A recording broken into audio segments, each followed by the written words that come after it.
प्यारे बच्चों नमस्कार। कैसे हो आप सभी। मैं आशा करता हूं कि आप लोग बहुत ही अच्छे होंगे, स्वस्थ होंगे और आप सभी की पढ़ाई भी बहुत ही अच्छी चल रही होगी। बच्चा पार्टी आज का ये क्लास आप सभी बच्चों के लिए बहुत ही ज्यादा इम्पोर्टेंट है, क्योंकि आज के क्लास में हम लोग पढ़ने वाले हैं 12th क्लास के फिजिक्स का top 70 most important objective question. और बच्चों ये सारे के सारे प्रश्न आपके बोर्ड एग्जाम के पॉइंट ऑफ व्यू से बहुत ही ज्यादा इम्पोर्टेंट है। तो आज के क्लास को बिल्कुल ध्यान से देखिएगा और आज के क्लास में दिए जाने वाले फिजिक्स के इस 70 ऑब्जेक्टिव को आप लोग अच्छे से याद भी करते चलिएगा।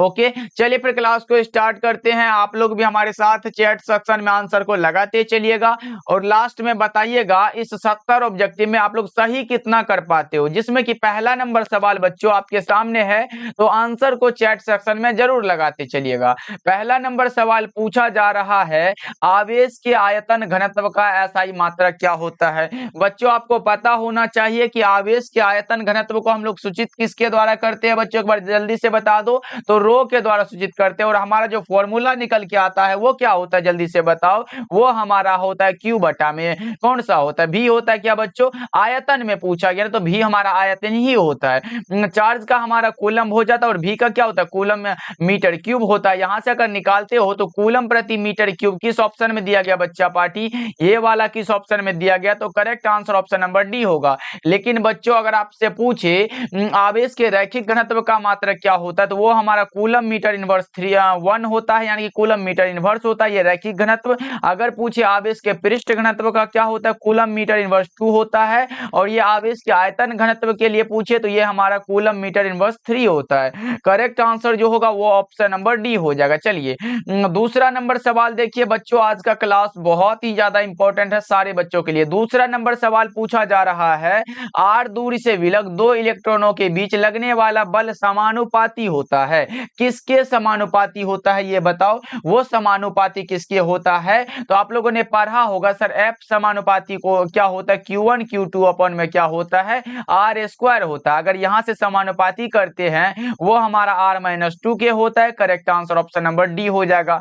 क्या होगा बच्चों, ऑप्शन नंबर डी हो जाएगा। चलिए आगे बढ़ते हैं। मात्र 70 ऑब्जेक्टिव है, इसको जरूर याद कर लेना बच्चा पार्टी, बहुत इंपॉर्टेंट है। देखो मुक्त आकाश की परावैद्युतता क्या होती है। मुक्त आकाश यानी कि एप्सिलॉन नोट का मान आपसे पूछा गया है 8.85 इंटू 10⁻12 फैराड पर मीटर होता है बच्चों।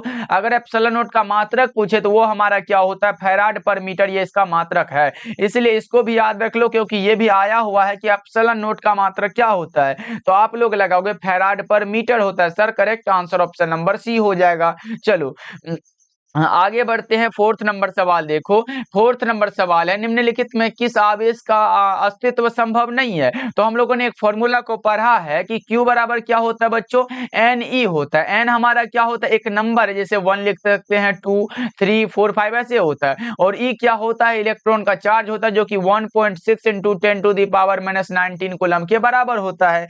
देखो देखो यहाँ अगर इससे 1 से गुना करते हैं तो हमारा ये निकल जाता है, अगर 2 से करेंगे तो हमारा ये भी निकल जाएगा, 4 से इसी प्रकार करते हैं तो हमारा ये भी निकल जाता है। लेकिन ये नहीं निकलता है बच्चों, इसलिए 2.4 इंटू 10⁻⁻19 कूलम का अस्तित्व संभव नहीं है। करेक्ट आंसर जो हो जाएगा वो ऑप्शन नंबर सी होगा, क्योंकि कभी भी ये इलेक्ट्रॉन का जो चार्ज होता है, आवेश जो होता है वो पॉइंट में नहीं होता, यानी कि आधा इलेक्ट्रॉन ऐसे नहीं होता है। चलो आगे बढ़ते बच्चों, अगला नंबर सवाल देखो, पांचवा नंबर सवाल है, आवेशित खोखले के गोले के अंदर विद्युत क्षेत्र क्या होता है। मैंने बताया था बच्चों, क्या बताया था, आवेशित खोखले गोले के अंदर की जब भी बात हो तो वो शून्य होता है बच्चों। 5 का right answer option number A होगा। सारे बच्चे हमारे साथ आंसर को लगाते चलो, लास्ट में बताना कितना सही कर पाए हो। और आंसर लगाने से क्या होता है बच्चों, आपको जल्दी से क्लास में भी याद भी हो जाता है, इसलिए सारे बच्चे आंसर को जरूर लगाओगे। चलो 6 नंबर सवाल देखिए, समविभवी तल के प्रत्येक बिंदु पर विद्युत क्षेत्र की दिशा क्या होती है। समविभवी तल के प्रत्येक बिंदु पर विद्युत क्षेत्र की दिशा क्या होगी ये बताना है, तो तल के लंबवत होती है, याद रखोगे। और 2 नंबर के लिए ये समविभवी तल जो है ये इंपॉर्टेंट होता है, पूछा गया आपके एग्जाम में। चलो आगे बढ़ते हैं। 7 नंबर सवाल देखो, ये रहा, विद्युत क्षेत्र ई तथा विभव भी के बीच संबंध क्या होता है। तो ई बराबर क्या पढ़े हो बच्चा पार्टी, माइनस का dV अपॉन डी एक्स, ये वाला फॉर्मूला पढ़े हो क्या कभी? ये इंपॉर्टेंट फॉर्मूला है, याद रखोगे। Correct answer option number A होगा, याद रखोगे। और विभव प्रवणता के लिए भी ये पूछा जाता है, तो वो हमारा क्या होता है? D v upon d x होता है। चलो आगे बढ़ते हैं, अगला नंबर सवाल देखो, 8 नंबर सवाल है। विद्युत क्षेत्र में किसी विद्युत द्विध्रुव को घुमाने में किया गया जो कार्य होता है वो क्या होता है? ये फॉर्मूला है हमारा W बराबर PE 1 माइनस का कोस थीटा। क्या होता है बच्चों? हमारे साथ बोलते हैं, चलो W बराबर PE 1 माइनस कोस थीटा। चलो 9 नंबर सवाल की ओर बढ़ते हैं। ये रहा आपके सामने प्रश्न, बताओ यदि किसी खोखले गोलीय चालक को धनावेशित किया जाए तो उसके भीतर का विभव क्या होगा? जल्दी से बताओ 9 नंबर सवाल का जवाब, वो धनात्मक और समरूप होता है। क्या होता है बच्चों? धनात्मक और समरूप होता है। और आज से जितना भी क्लास होगा भाई, इसको एकदम मिस मत करना, बहुत इंपॉर्टेंट क्लास आने वाला है। इसलिए सारे बच्चे क्या करोगे, चैनल पे पहली बार जुड़ रहे हो तो सब्सक्राइब भी कर लीजिएगा। और बच्चा पार्टी एक बार क्लास को सारे बच्चे लाइक कर दो। जितने भी क्लास हमारे पास अभी बच्चे देख रहे हो, सभी बच्चे क्या करोगे, क्लास को अभी लाइक कर लेना। चलो आगे बढ़ते हैं, 10 नंबर सवाल देखो आपके सामने। ये रहा, बेंजीन का परावैद्युत स्थिरांक कितना होता है? एक बार पूछा गया था सर पानी का परावैद्युत स्थिरांक कितना होता है? पानी का कितना हुआ था? 80 होता है ना भाई। अब बेंजीन का बताओ 10 नंबर सवाल का जवाब।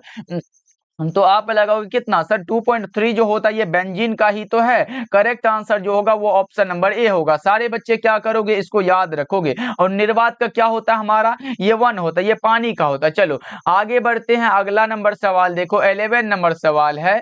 संधारित्र के समांतर संयोजन में जो राशि प्रत्येक संधारित्र के लिए समान होती है उसे क्या कहते हैं? वो कौन सा है ये बताना है आप लोगों को। वो हमारा विभवांतर होता है। क्या होता है बच्चों? विभवांतर। Correct answer option number C होगा। इंग्लिश मीडियम के लिए पोटेंशियल डिफरेंस यहाँ पे दिया गया। चलो आगे बढ़ते हैं बच्चों, अगला नंबर सवाल 12 नंबर सवाल है। ध्रुवण का परिणाम निर्भर करता है, किस पर निर्भर करेगा? ये सब आप लोग ही जल्दी से बताओ बच्चा पार्टी। ध्रुवण का परिणाम किस पर निर्भर करता है? फटाफट से लगाते चलो। तो आपको याद रखना है, ध्रुवण का परिणाम द्विध्रुव स्थितिज ऊर्जा और ऊष्मीय ऊर्जा दोनों पर निर्भर करता है। Correct answer option number C होगा। और बच्चा पार्टी आप लोगों के लिए एक इंपॉर्टेंट इंफॉर्मेशन देना था कि जिसको भी लगता है कि सर अभी भी हमारी तैयारी बिल्कुल भी नहीं हुई है, अब हम लास्ट टाइम में क्या पढ़े ऐसा कि हमारे एग्जाम में आ जाए, तो बच्चों हमने आपके लिए फिजिक्स, केमिस्ट्री और बायोलॉजी का एक नोट्स तैयार किया है, जिसे पढ़ के आप अच्छे मार्क्स ला सकते हो। जिसे भी लगता है कि सर अभी कुछ नहीं पढ़े हैं, तो उस पीडीएफ में सिर्फ और सिर्फ इंपॉर्टेंट क्वेश्चन को दिया गया है बच्चा पार्टी। तो आप लोग क्या करोगे, 70 70 82 16 85 नंबर पे कॉल करोगे, मात्र 199 में 199, बहुत ही कम चार्ज रखा गया बच्चा पार्टी, जिससे कि हमारे सारे भाई बहन इसको ले सकते हैं। तो जरूर कॉल करिएगा, मात्र 199 में आपको फिजिक्स, केमिस्ट्री और बायोलॉजी तीनों का दे दिया जाएगा इसी में। ओके, तो बच्चों कॉल जरूर करिएगा। चलो आगे बढ़ते, अगला नंबर सवाल देखो, 13 नंबर सवाल है।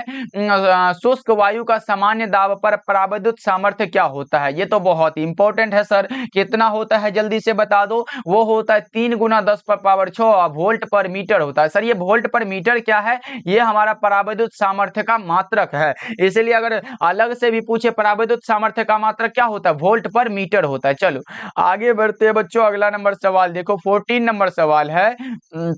वैद्युत द्विध्रुव आघूर्ण एक वेक्टर यानी कि सदिश होता है, जिसकी दिशा क्या होती है, ये आप लोगों से पूछा गया है। तो इसकी दिशा जो होती है वो ऋण से धन आवेश की ओर होती है। Correct answer option number D होगा बच्चों, याद रखोगे। ओके, अगर पूछे वैद्युत द्विध्रुव आघूर्ण का मात्रक क्या होता है, तो कूलम मीटर होता है। आपको पता है क्या बच्चों? कूलम मीटर होता है। एक हमारा डेवाई भी होता है। अगर पूछे 1 कूलम मीटर बराबर कितना होगा, 1 कूलम मीटर बराबर जो होता है वो हमारा होता है 3 गुना 10⁻29 होता है। ये सब याद रखोगे आप लोग। चलो आगे बढ़ते हैं बच्चों, 15 नंबर सवाल देखो। ऐसे पदार्थ जिनकी प्रतिरोधकता बहुत कम होती है उसे क्या कहते हैं? जिसकी प्रतिरोधकता बहुत कम है उसे हम लोग क्या कहते हैं बच्चों? चालक कहते हैं। क्या कहते हैं बच्चों? चालक कहते हैं, याद रखोगे, बहुत इंपॉर्टेंट है। और जिसकी अधिक हो उसे क्या कहते हैं? अचालक कहते हैं। और जिसके चालक और अचालक के बीच हो उसे हम लोग अर्धचालक कहते हैं। ये सब आप लोगों को याद होना चाहिए। चलो 16 नंबर सवाल ये रहा आपके सामने।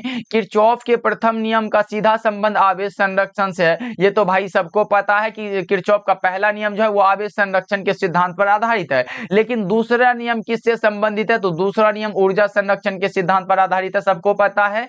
Correct answer option number A लगा सकते हो। चलो आगे बढ़ते हैं। 17 नंबर सवाल देखो बच्चों, 1 किलोवाट घंटा बराबर कितना जूल होता है? 1 किलोवाट घंटा बराबर जो जूल होता है बच्चों वो कितना होता है? वो हमारा हो जाता है 3.6 गुना 10⁻6 जूल। करेक्ट आंसर बी होगा। लेकिन बच्चों एक और भी पूछा जाता है कि 1 इलेक्ट्रॉन वोल्ट बराबर क्या होता है? तो वो होता है 1.6 × 10⁻⁻19 जूल होता है। ये 1 इलेक्ट्रॉन वोल्ट के लिए रहा और ये 1 किलोवाट घंटा बराबर के लिए रहा। दोनों को याद रखोगे बच्चों, क्योंकि दोनों में से कोई भी आपके एग्जाम में आ सकता है। चलो 18 नंबर सवाल को देखते हैं कि विद्युत शक्ति के लिए कौन सा सही है? विद्युत शक्ति को हम लोग W के द्वारा सूचित करते हैं क्या बच्चों? बता दो कौन सा होगा इसका सही जवाब, फटाफट से लगा दो। तो आप लगाओगे सर विद्युत शक्ति के लिए 1 वाट बराबर 1 जूल पर सेकंड होता है। Correct answer option number A हो जाएगा। क्या होगा बच्चों? ऑप्शन नंबर ए बिल्कुल ही सही आंसर है। और अगर पूछे जो इंपॉर्टेंट होता है, मैं बच्चा पार्टी यहाँ पे बता दे रहा हूँ क्योंकि आपके एग्जाम में आ सकता है। देखो अगर आपसे पूछे 1 वोल्ट बराबर क्या होता है? 1 जूल पर कूलम होता है। 1 फैराड बराबर अगर पूछे तो वो होता है 1 कूलम पर वोल्ट होता है बच्चों। उसके बाद और भी पूछा जाता है क्या बच्चा पार्टी? और भी आ सकता है कुछ। हाँ 1 ओम बराबर भी पूछा जा सकता है। 1 ओम बराबर अगर पूछे बच्चा पार्टी तो 1 VA इनवर्स लिख सकते हो, यानी कि वोल्ट पर एम्पियर होता है। क्या होता है बच्चों? वोल्ट पर एम्पियर होता है। इतना को याद जरूर रखोगे। और ये वाला तो आपको मैंने बता ही दिया कि 1 वाट बराबर 1 जूल पर सेकेंड। करेक्ट आंसर ए हो जाएगा। ओके बच्चों चलो आगे बढ़ते हैं। 19 नंबर सवाल है, नीला रंग के लिए कार्बन प्रतिरोध का कलर कोड कितना होता है? वही वाला फॉर्मूला अपनाओ ना भाई। कौन सा? बीबी रॉय जीबी। कौन सा फॉर्मूला है? बीबी रॉय जीबी वाला लगा लो। यहां से हमारा 0 हुआ, 1 हुआ, 2 3 4 5 और 6 हुआ। किसके लिए पूछा गया? नीला रंग के लिए तो 6 होता है। करेक्ट आंसर डी हो जाएगा। ये सब याद रखना भाई, ये ट्रिक को याद रख लो। एग्जाम में आपका 2 से 3 नंबर ऐसे ही फिक्स हो जाएगा, क्योंकि ये कलर कोड वाला हर एक बार आपके एग्जाम में पूछा जाता है। चलो आगे बढ़ते हैं। वैसे हमने उस पीडीएफ में भी ये कलर कोड को लिखा है बच्चों, इसको याद कर लेना। 2 नंबर और 5 नंबर में पूछा जाएगा, इसलिए उस पीडीएफ जितने भी बच्चे पीडीएफ ले चुके हो बच्चा पार्टी, मैं अनुरोध यही करूंगा उस पीडीएफ को भाई शुरू से लेकर अंत तक पढ़ तो लो। अभी बहुत समय है, पढ़ सकते हो आप लोग, उसको पढ़ लो। उसके बाद गारंटी हमारा है भाई 90+ का। चलो जी, विद्युत परिपथ के किसी बिंदु पर सभी धाराओं का बीजगणितीय योग कितना होता है? शून्य होता है सर। समेशन आई बराबर पढ़े हम लोग, शून्य होता है ना। करेक्ट आंसर बी होगा, जो कि किरचॉफ का पहला नियम है। चलो आगे बढ़ते हैं। 21 नंबर सवाल देखो, किरचॉफ का नियम निम्नलिखित में किसका परिणाम है? ये पूछा गया आप लोगों से। परिणाम की बात हो तो विद्युत क्षेत्र का संरक्षित चरित्र के कारण है। करेक्ट आंसर बी हो जाएगा। 21 का ऑप्शन नंबर बी बिल्कुल सही आंसर है। चलो 22 नंबर सवाल की ओर बढ़ते हैं। अवशोषित विद्युत ऊर्जा विभवांतर के क्या होता है? अवशोषित विद्युत ऊर्जा विभवांतर के वर्ग के समानुपाती है। किसके समानुपाती बच्चा पार्टी? विभवांतर के वर्ग के समानुपाती है। करेक्ट आंसर भी होगा, क्योंकि आप लोगों ने पढ़ा है सर पी बराबर क्या होता है? V²/R होता है। विभवांतर के वर्ग के समानुपाती होता है। चलो आगे बढ़ते हैं बच्चों। अगला नंबर सवाल देखो, 23 नंबर सवाल है, स्थिर विभवांतर पर किसी विद्युत परिपथ का प्रतिरोध आधा कर दिया जाता है तो उत्पन्न उष्मा क्या होगा? उत्पन्न उष्मा यानी कि H बराबर फॉर्मूला क्या लिखते हो बच्चा पार्टी? V²/R होता है। क्या बच्चों? V²/R इंटू में T होता है। ये फॉर्मूला पढ़े हो आप लोग? बताओ बच्चा पार्टी। तो H बराबर यहां से लिख सकते हो क्या? H बराबर लिखोगे सर V²/R कितना? R को आधा करना है तो R को आधा कर लेते हैं और इंटू में T है। यहाँ तो सबको पता है सर। उसके बाद क्या लिख सकते हैं? ये अगर ऊपर करेंगे तो 2 इंटू V² होगा, यानी कि हमारा 2 गुना हो जाता है। करेक्ट आंसर भी होगा, और इसी को सेम टू सेम लिख सकते हैं। चलो आगे बढ़ते हैं। 24 नंबर सवाल देखो, एम्पियर घंटा किसका मात्रक होता है? एम्पियर घंटा देखो विभवांतर का क्या होता है? वोल्ट होता है। विभवांतर का क्या होता है बच्चों? वोल्ट होता है। आवेश का हमारा क्या होता है? आवेश का कूलम होता है। शक्ति का क्या होता है? शक्ति का हमारा ऊर्जा में हो जाता है। उसके बाद ये देखो, ये आवेश का जो मात्रक होता है कूलम होता है। एम्पियर घंटा भी हमारा क्या होता है? कूलम ही होता है। एम्पियर घंटा का मात्रक भी आवेश होता है और कूलम भी आवेश का ही मात्रक है। ये सब याद रखोगे। होंगे, बहुत इंपॉर्टेंट है बच्चों के। चलो आगे बढ़ते, अगला नंबर सवाल देखो बच्चों, अगला नंबर सवाल ये रहा 25 नंबर सवाल है। विद्युत परिपथ की शक्ति क्या होती है? विद्युत परिपथ की शक्ति P बराबर जो हम लोग पढ़े हैं कि V² बटा में R फॉर्मूला है। ये देख रहे हो आजकल बच्चा पार्टी फॉर्मूला बेस पर जो है सवाल बहुत ज्यादा पूछे जाते हैं, इसलिए जितना भी फॉर्मूला मैं लिख रहा हूं इसको आप लोग अच्छे से समझ के याद करते चलो। V² बटा में R 25 का ऑप्शन नंबर बी हो जाएगा। 25 का बी लगा रहे हो क्या बच्चों? बहुत अच्छे। चलो आगे बढ़ते हैं, 26 नंबर सवाल देखो, ये रहा 5 टेस्ला वाला चुंबकीय क्षेत्र बराबर होगा। देखो ऐसे इसका कोई मान निर्धारण नहीं है। अगर 5 टेस्ला है तो टेस्ला हमारा वेबर प्रति मीटर स्क्वायर के बराबर होता है ना, वेबर बटा में मीटर स्क्वायर के बराबर है, तो यानी कि 1 है तो 1 होगा, 5 है तो 5 हो जाएगा। Correct answer option number A होगा, क्योंकि इसका कोई मान निर्धारण नहीं किया गया। चलो आगे बढ़ते हैं, 27 नंबर सवाल है आपके सामने। बताओ बच्चों, एक समान वेग से चलायमान आवेश क्या उत्पन्न करता है? एक समान वेग से चलायमान आवेश क्या उत्पन्न करता है, ये आप लोग ही बता दो। ये उत्पन्न करता है केवल चुंबकीय क्षेत्र। Correct answer option number B हो जाएगा। चलो नेक्स्ट सवाल की ओर बढ़ते हैं, 28 नंबर सवाल है, ये रहा आपके सामने। बच्चा पार्टी लगा दो चैट सेक्शन में आंसर को। वह धारा जिसके मान और दिशा समय के साथ आवर्त रूप से बदलते रहता है, उसे हम लोग क्या कहेंगे? जल्दी से बताओ, प्रत्यावर्ती धारा, दिष्ट धारा, विद्युत धारा, या फिर इनमें से कोई नहीं? 28 का क्या लगा रहे हो बच्चों? प्रत्यावर्ती धारा, जिसे हम लोग अल्टरनेटिंग करंट कहते हैं। क्या कहते हैं बच्चों? अल्टरनेटिंग करंट, इंग्लिश मीडियम वालों के लिए दिया गया। चलो आगे बढ़ते हैं, 29 नंबर सवाल देखो, ये रहा आपके सामने बच्चों। एक ऊंचाई ट्रांसफार्मर के प्राइमरी और सेकेंडरी में क्रमशः N1 और N2 लपेटे हैं, तब क्या होगा? फॉर्मूला ये बताना है आप लोगों को, वो होता है N2 is greater than N1। Correct answer option number B हो जाएगा, राइट आंसर है, याद रखना आप सब। चलो आगे बढ़ते हैं, अगला नंबर सवाल देखो, 30 नंबर सवाल है। किसी एलसीआर परिपथ में ऊर्जा का क्षय होता है किसमें? किसी भी एलसीआर परिपथ में ऊर्जा का जो क्षय होता है वो किसमें होता है? प्रतिरोधक में होता है। किसमें होता है बच्चा पार्टी? प्रतिरोधक में होता है। करेक्ट आंसर आपका 30 का बी हो जाएगा। ओके नेक्स्ट सवाल की ओर बढ़ते हैं, ये रहा आपके सामने 31 नंबर सवाल। किसी प्रेरणिक परिपथ का समय नियतांक क्या होता है? ये तो इंपॉर्टेंट है भाई, इसको लिख लो, एकदम याद कर लो। किसी प्रेरणिक परिपथ का जो समय नियतांक होता है वो हमारा क्या होता है? तो वो आप लोगों ने पढ़ा होगा सर, टाउ बराबर जो होता है वो क्या होता है? L/R होता है, ये फॉर्मूला है। तो किस ऑप्शन में L/R दिया गया? करेक्ट आंसर बी हो जाएगा। चलो आगे बढ़ते, अगला नंबर सवाल देखो, निम्नलिखित में किसका अस्तित्व नहीं होता है? निम्नलिखित में कौन है जिसका अस्तित्व होता ही नहीं है बच्चा पार्टी? वो हमारा होता है कौन सा? एकल चुंबकीय ध्रुव होता है। Correct answer option number B हो जाएगा। चलिए आगे बढ़ते हैं, 33 नंबर सवाल है आपके सामने। एक समान चुंबकीय क्षेत्र में एक आवेशित कण के पथ की त्रिज्या सीधे समानुपाती होती है, किसके समानुपाती होती है? ये आप लोग बताओ। वो संवेग के समानुपाती है बच्चों। Correct answer option number B हो जाएगा। चलो नेक्स्ट सवाल की ओर बढ़ते हैं, 34 नंबर सवाल देखो, चुंबकीय क्षेत्र का मान घटने से चुंबकीय सुई का आवर्त काल क्या होता है? सबसे इंपॉर्टेंट क्वेश्चन है बच्चों, लगा दो जल्दी से।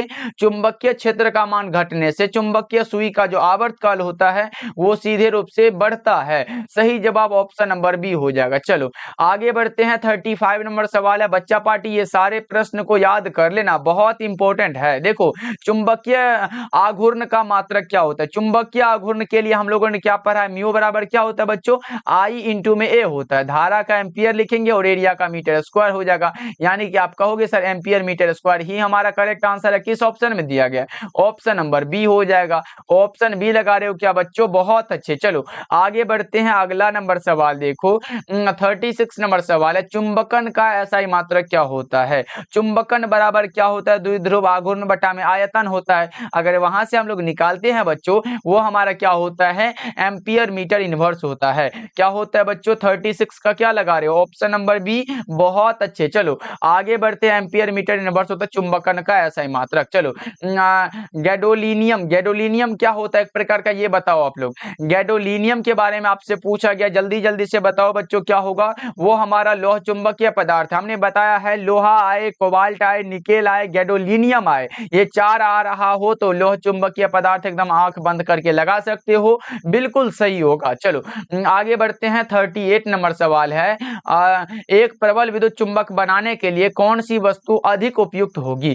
जल्दी से बताओ, एक प्रबल विद्युत चुंबक बनाने के लिए कौन सी वस्तु है जो अधिक उपयुक्त होगी? तो उसका नाम होता है कौन सा? नरम लोहा। क्या होता है? सॉफ्ट आयरन होता है बच्चों। Correct answer option number B हो जाएगा। और बच्चा पार्टी, मैं तो बार बार यही बोल रहा हूं, अभी भी वक्त है, उस पीडीएफ को भाई एकदम शुरू से लेकर अंत तक पढ़ जरूर लेना। बहुत इंपॉर्टेंट पीडीएफ बनाया गया है जो कि आपके एग्जाम के लिए इंपॉर्टेंट है। चलो आगे बढ़ते हैं। 39 नंबर सवाल है। नंबर हमने वही दिया है 7070। इस नंबर पे कॉल या मैसेज करना, बोलना सर पीडीएफ चाहिए, तो 199 मात्र पे करना है। उसके बाद आपका भाई पूरा पीडीएफ मिल जाएगा। 70 70 82 16 85, जिसमें कि फिजिक्स, केमिस्ट्री और बायोलॉजी का पीडीएफ आपको दिया जाएगा। देखो, निम्नलिखित में किस तरह की वस्तु चुंबकीय प्रवृत्ति 1 से कम और ऋणात्मक होती है? निम्नलिखित में कौन सी वस्तु है जिसका चुंबकीय प्रवृत्ति जो है 1 से कम भी होती है और ऋणात्मक भी होती है? 39 का क्या लगा रहे हो आप लोग? वो हमारा हो जाता है प्रति चुंबकीय। Correct answer option number C हो जाएगा। चलिए आगे बढ़ते हैं बच्चों। 40 नंबर सवाल देखो।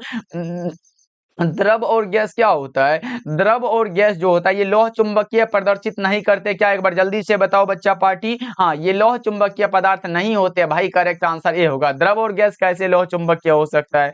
चलो आगे बढ़ते हैं। 41 नंबर सवाल देखो। किसी स्थान पर आभासी नमन हमेशा यथार्थ नमन से क्या होता है? अधिक होता है, कम होता है, ए और बी दोनों, या फिर इनमें से कोई नहीं? क्या होता है बच्चा पार्टी? ये हमारा क्या होता है? अधिक होता है। किससे अधिक होता है? यथार्थ नमन से, आभासी नमन। चलो आगे बढ़ते हैं बच्चों। अगला नंबर सवाल देखो। 42 नंबर सवाल है।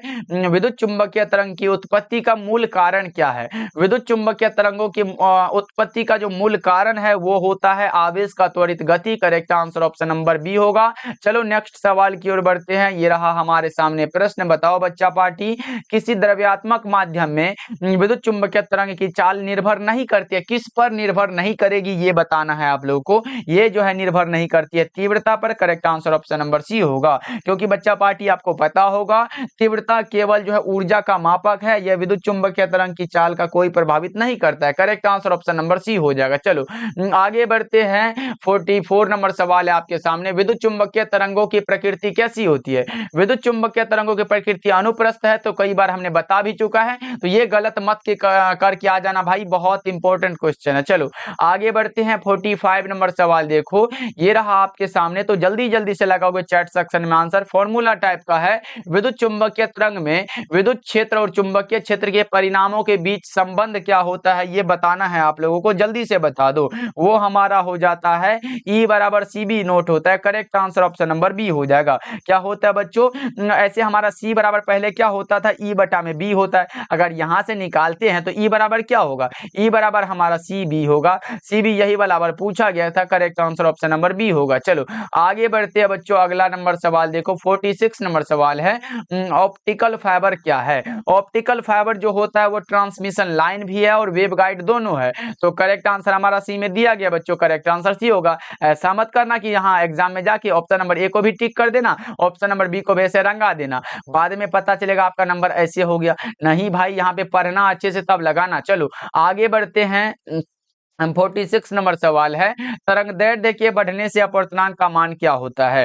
तरंग दैर्ध्य अगर बढ़ रहा हो तो अपवर्तनांक का मान सीधे रूप से डिक्रीज होता है, घट जाता है। करेक्ट आंसर ए हो जाएगा। चलो आगे बढ़ते हैं। 48 नंबर सवाल देखो, ये रहा आपके सामने बच्चा पार्टी प्रश्न। 2 डायोप्टर और -3.5 डायोप्टर के दो लेंस संपर्क में रखे गए हैं, तो संयोग की क्षमता क्या होगी? एक को हम मान लेते हैं P1। क्या मानेंगे बच्चा पार्टी? P1 और P2 अगर मानते हो तो क्या निकल के आता है? जल्दी से लगाओ 48 नंबर सवाल का जवाब। तो आप लगा रहे हो क्या सर? एक को हम P1 मान लेते हैं। P1 बराबर क्या होता है? P1 बराबर हमारा माइनस का 2 दिया गया। उसके बाद P2 बराबर कितना दिया गया है? P2 बराबर माइनस का 3.5 दिया गया है। इसलिए हम लोगों ने पढ़ा है P बराबर क्या होता है बच्चों? P1 प्लस P2 वाला फॉर्मूला लगाएंगे ना, तो P2 कितना दिया गया? 2 दिया गया है। माइनस का क्या होगा? प्लस में माइनस का 3.5 हो जाएगा। यहां से अगर करते हैं तो ये माइनस हो जाएगा, यानी कि 2 - 3.5 हो जाएगा। तो इसी से यहाँ पे लिख लो भाई 2 माइनस 3.5 हो जाएगा। यहाँ से अगर घटाते हैं तो माइनस 1.5 बच गया हमारा। किस ऑप्शन में दिया गया? ऑप्शन नंबर बी बिल्कुल सही हो जाएगा। चलो आगे बढ़ते हैं। 49 नंबर सवाल देखो, अभिसारी लेंस को पानी में डुबाने पर उसकी क्षमता क्या होगी? अभिसारी लेंस है उसको पानी में डुबाया जाता है तो उसकी क्षमता क्या होगी बच्चों?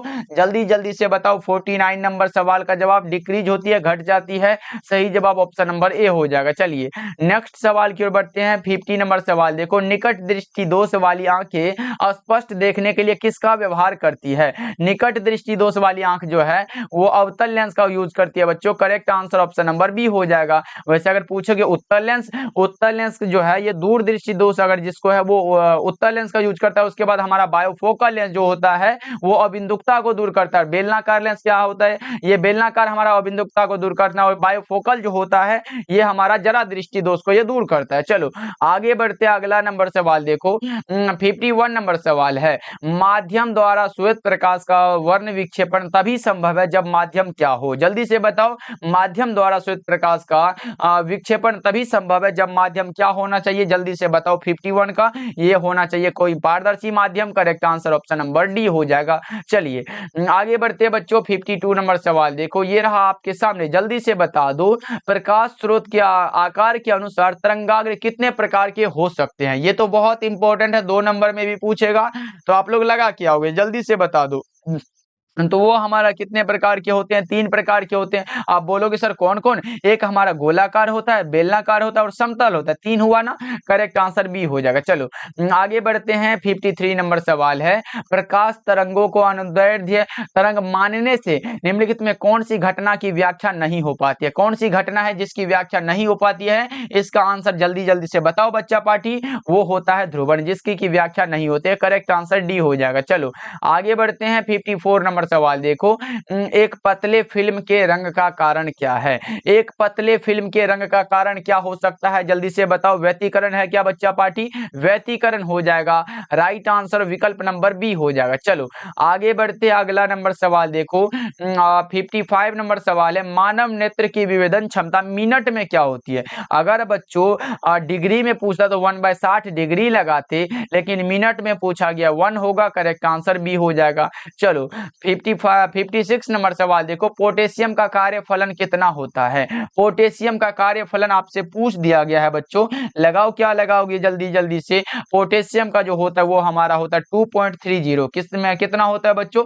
2.30 होता है। 56 नंबर सवाल का जवाब आपका correct answer option number B हो जाएगा। बहुत अच्छे सारे बच्चे, इलेक्ट्रॉन वोल्ट में होता है सर, याद रखना। चलो आगे बढ़ते। अगला नंबर सवाल देखो, 57 नंबर सवाल है, 1 मेगा इलेक्ट्रॉन वोल्ट बराबर क्या होता है? जल्दी से बता दो। ये तो इंपॉर्टेंट क्वेश्चन है सर, बताओ 1 मेगा इलेक्ट्रॉन वोल्ट बराबर क्या होता है? पहले तो आपने बता दिया कि सर 1 इलेक्ट्रॉन वोल्ट बराबर क्या होता था? 1.6 × 10⁻⁹ जूल होता है। अब यहाँ से तो हमसे दूसरा चीज पूछ लिया गया है कि 1 मेगा इलेक्ट्रॉन वोल्ट बराबर क्या होगा, तो अब हम क्या लगाएंगे? तो आपको याद रखना है सर वो 10⁻6 इलेक्ट्रॉन वोल्ट होता है। देखो मेगा इलेक्ट्रॉन वोल्ट बराबर ये होता है और ये 1 इलेक्ट्रॉन वोल्ट बराबर ये होता है, दोनों को याद रख लो। चलो आगे बढ़ते हैं। 58 नंबर सवाल देखो, लेजर का आविष्कार कब हुआ था? ये तो बड़ा ही आसान सा सवाल है सर। लेजर का आविष्कार जो हुआ था वो 1960 में हुआ था। कब हुआ था बच्चों? 1960 में हुआ था। किसका आविष्कार?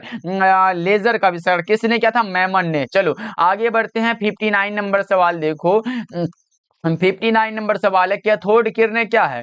कैथोड किरण जो होता है ये आपको पता होना चाहिए, रेनाविस्ट कण होता है। Cathode rays are group of electron, इलेक्ट्रॉनों का ये समूह होता है। इलेक्ट्रॉन क्या होता है? ऋणात्मक होता है। करेक्ट आंसर डी हो जाएगा। चलो आगे बढ़ते हैं। 60 नंबर सवाल देखो, प्लांक नियतांक का SI मात्रक क्या होता है? प्लांक कांस्टेंट के लिए E बराबर फॉर्मूला होता है H न्यू होता है। हमें H निकालना है क्या? बताओ बच्चा पार्टी। H बराबर क्या होगा? E बटा में V हो जाएगा। यहां से निकालते हो तो E क्या है हमारा? ऊर्जा होता है। बटा में भी क्या है बच्चों? ये आवृत्ति होता है। यहां से अगर निकालते हो तो ऊर्जा का विमा क्या होता है? वैसे हमारा E बराबर HV होता है। ऊर्जा हमारा क्या होता है? जूल होता है। आवृत्ति सेकंड, यानी कि सेकंड इनवर्स आवृत्ति का होता है। ऊपर जाएगा तो हमारा क्या होगा? जूल सेकंड बच जाएगा। ये तो हमारे इसका मात्रक हो गया। लेकिन अगर इसका विमीय सूत्र पूछे तो ऊर्जा का विमीय सूत्र ml2 और T इनवर्स 2 होता है और बटा में आवृत्ति का क्या होता है, यहाँ पे देखो सेकंड इनवर्स लिखे है तो टाइम इनवर्स यहाँ पे लिख देंगे। अगर यहाँ से निकालते हैं बच्चों तो ml2 और T एक ऊपर जाएगा तो माइनस प्लस हो जाएगा, T इनवर्स 1 बचेगा। ये देख लो किस ऑप्शन में दिया गया बच्चा पार्टी, ये हमारा वीमा हो गया। ये क्या है बच्चों, यहाँ पे लिख लो, याद रखना, ये वीमा हो गया और ये जूल सेकंड मात्रक है। करेक्ट आंसर ए हो जाएगा। 60 नंबर सवाल का जवाब क्या लगाए हो बच्चों, ऑप्शन नंबर ए ही बिल्कुल सही आंसर है, याद रखिएगा आप लोग। चलो आगे बढ़ते हैं। 61 नंबर सवाल देखो, पूछा जा रहा है विकिरण ऊर्जा के क्वांटम को क्या कहा जाता है। विकिरण ऊर्जा के क्वांटम को हम लोग क्या बोलेंगे, फोटोन कहते हैं। और फोटोन का विराम द्रव्यमान कितना होता है, 0 होता है। चलो आगे बढ़ते हैं। 62 नंबर सवाल देखो, रेडियो एक्टिविटी की घटना जुड़ी हुई है किससे। रेडियो एक्टिविटी की जो घटना जुड़ी है वो न्यूक्लियस के क्षय से जुड़ी हुई है। करेक्ट आंसर हमारा ऑप्शन नंबर ए हो जाएगा। चलिए नेक्स्ट सवाल है बच्चों, ये रहा आपके सामने। बच्चों क्लास को एक बार सभी बच्चे लाइक कर दीजिएगा, जितने भी बच्चे क्लास को देख रहे हो एक बार क्लास के लाइक वाले बटन को सभी बच्चे दबा देना। देखो सूर्य की ऊर्जा का कारण क्या है, सूर्य की ऊर्जा का कारण है नाभिकीय संलयन। क्या होता है, नाभिकीय संलयन। Correct answer option number B हो जाएगा। 63 का ऑप्शन बी ही लगा रहे हो ना बच्चा पार्टी, बहुत अच्छे। चलो आगे बढ़ते हैं। 64 नंबर सवाल देखो, ये रहा आपके सामने। एन टाइप के अर्धचालक में बहुसंख्यक धारावाहक क्या होते हैं। एन टाइप के लिए पूछा गया आप लोगों से। देखो अगर एन टाइप आपके लिए हो, एन टाइप में हमारा क्या होता है, इलेक्ट्रॉन होता है। क्या होता है बच्चों, इलेक्ट्रॉन होता है। और उसी जगह अगर पी टाइप हो, अगर पी टाइप हो तो वो हमारा होल यानी कि छिद्र होता है। किस ऑप्शन में दिया गया, एन के लिए इलेक्ट्रॉन हो जाएगा, पी के लिए पूछता तो हम लोग होल लगाते। चलो आगे बढ़ते हैं। 65 नंबर सवाल है, ताप बढ़ने से अर्धचालक का प्रतिरोध क्या होगा। ताप अगर बढ़ रहा है तो अर्धचालक का प्रतिरोध आप बताओगे बच्चा पार्टी क्या होगा, तो वो हमारा हो जाता है, घटता है। करेक्ट आंसर बी हो जाएगा। आगे बढ़ते हैं। 66 नंबर सवाल देखो, पूर्ण तरंग दिष्टकारी के रूप में जंक्शन डायोड का व्यवहार करने के लिए आवश्यकता किसकी होती है, कितने डायोड की होती है ये बताना है आप लोगों को। तो पूर्ण अगर तरंग हो, पूर्ण तरंग दिष्टकारी में 2 डायोड की आवश्यकता होती है, लेकिन उसी जगह अगर अर्ध तरंग दिष्टकारक हो उसमें 1 डायोड की आवश्यकता होती है। कितने डायोड बच्चा पार्टी, 1 डायोड की। चलो आगे बढ़ते अगला नंबर सवाल देखो। 67 नंबर सवाल है आपके सामने, एंड और नोट के मिलने से किस गेट का निर्माण होता है। एंड गेट भी है और कौन सा है, प्लस में नोट है। एंड और नोट ये अगर यहाँ से करते हो ये हमारा एन बन जाता है, यानी कि हमारा ये बन जाता है नैंड गेट। क्या होता है बच्चों, नैंड गेट। और नैंड गेट के लिए फॉर्मूला क्या होता है, ए इंटू बी बराबर में वाई होता है, ऊपर में से बार लग जाता है, यानी कि नैंड गेट के लिए ये फॉर्मूला हुआ, यानी कि इसके लिए बूलियन व्यंजक ये हुआ और ये नैंड बनता है। तो करेक्ट आंसर बी लगा देंगे। देख रहे हो कितना आसान आसान प्रश्न आता है आपके एग्जाम में, तो बच्चों भूल मत जाना, बहुत इंपॉर्टेंट क्वेश्चन है। चलो आगे बढ़ते अगला नंबर सवाल देखो। 68 नंबर सवाल है, टीवी प्रसारण के लिए जिस आवृत्ति परास का उपयोग होता है उसका नाम होता है 30 से लेके 300 और MHz होता है। क्या होता है बच्चों, MHz यानी कि मेगा हर्ज होता है। करेक्ट आंसर किस में, ऑप्शन नंबर सी में दिया गया है। चलो नेक्स्ट सवाल की ओर बढ़ते हैं। 69 नंबर सवाल है, प्रकाश तरंग संचार आधारित है किस पर। प्रकाश तरंग संचार जो आधारित होता है वो आयन मंडल द्वारा परावर्तन पर आधारित है। किस पर बच्चों, आयन मंडल के द्वारा परावर्तन पर। सही जवाब ऑप्शन नंबर ए हो जाएगा। आगे बढ़ते हैं अगला नंबर सवाल देखो। 70 नंबर सवाल है, दशमिक संख्या 25 का द्विआधारी क्या होता है। दशमिक संख्या 25 का जो द्विआधारी होता है तो निकाल लेते हैं ना सर, 25 का निकालना ही तो है, 2 से लगा दो, 12 दूना के 24 हुआ, शेष कितना बचा है, 1 बचा, क्या वो यहाँ पे लिख दो। उसके बाद फिर 2 से लगाओ, 6 दूना के 12 हुआ, शेष कुछ नहीं बचा, 0 लिख दो। उसके बाद 2 से लगाओ, 3 दूना के 6 हुआ, शेष नहीं बचा, 0 लिख दो। उसके बाद फिर 2 से लगाओ बच्चा पार्टी, तो 2 एकम 2 हुआ, उसके बाद शेष कितना बचा, 1 बचा, 1 यहाँ पे लिख दो। यानी कि अब नीचे से ऊपर की ओर आप लोगों को जाना है। देखो 1 ये रहा, 1 लिखो, फिर ये 1, उसके बाद 0 0 1 0 0 1। देख लो इस ये जो है किस ऑप्शन में दिया गया, 1 1 0 0 1 1 1 0 0 1। Correct answer option number C में दिया गया। बच्चा पार्टी आपको पता होना चाहिए कि द्विआधारी से कम 2-3 ऑब्जेक्टिव आ जाता है आपके एग्जाम में। अगर देखो अगर ये तो 25 का पूछ दिया, लेकिन आप लोगों से एक सवाल रहा कि 15 का क्या होगा, एक बार निकाल के दिखाओ बच्चा पार्टी, 15 का निकालो क्या होगा। जल्दी जल्दी से चैट सेक्शन में सबका आंसर आना चाहिए कि सर 15 का निकाल लेते हैं, जल्दी से बताओ बच्चों, बहुत अच्छे लगा दो। 15 का क्या होगा, चलो मैं ही बता दे रहा हूँ, बना भी दे रहा हूँ। देखो पहले से यहाँ से 2 से लगाते चलना है, तो आधा कितना होगा, 7 दूना के 14 हुआ, शेष कितना बचा, 1 बचा, यहाँ पे लिख दो। उसके बाद फिर लगाओ, 2 से लगाओ, तो 3 दूना के 6 हुआ, शेष कितना बचा, 1 बचा। फिर उसके बाद 2 से लगाओ, यानी कि फिर 2 एकम 2 और 1 जो शेष बचा वो यहाँ हो जाएगा, यानी कि 1 1, ये 4 गो 1 आ गया किसको, 15 का निकालने पर। तो बच्चों इसको भी याद रख लो, 15 का है तो 4 को 1 लगाना, और यही तो हमारा करेक्ट हो जाएगा 25 का। तो चलो बच्चा पार्टी, आज का क्लास आपको कैसा लगा सभी बच्चे कमेंट करके बताना। आज तो भाई सारे बच्चे कमेंट करेंगे क्लास कैसा लगा, और सारे बच्चे चैनल पे पहली बार जुड़ रहे हो तो डेली क्लास का टाइम हमारा शाम के 6 बजे,